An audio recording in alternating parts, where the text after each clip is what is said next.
In England, I like my host family because they know how to treat people.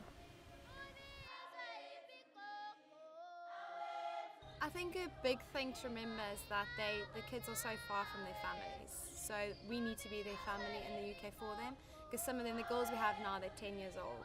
After the first day, our girls started calling us mum and dad, which is so special. You're a temporary parent. You do all the things for these guys that you would do for your own kids.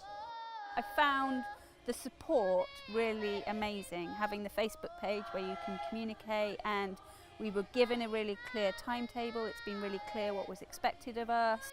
We took them to the suspension bridge and they were amazed by the gorge and the bridge because they've never seen that. Having children of my own, they entertain each other really well, so actually I don't have to entertain them very much. And there's the international language of football. Once they saw a football, we're fine. Everyone just plays football and has a brilliant time. If you have children yourself, then your children are going to get a huge amount from it. They'll learn some Zulu. They'll learn to share in a way that they've never done before.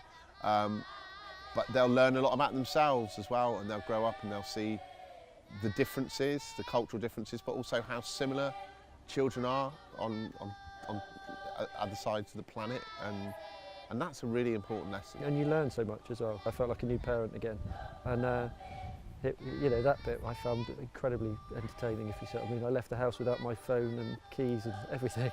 It's shown me quite different things about my children, how actually they can be really lovely hosts and are really interested in people and can be really caring. They've gained in confidence because they feel they're part of something, and they've seen the children do their singing and dancing, and that's really inspired them. My favorite thing in England is because we have the host families that like us, and they love us in England.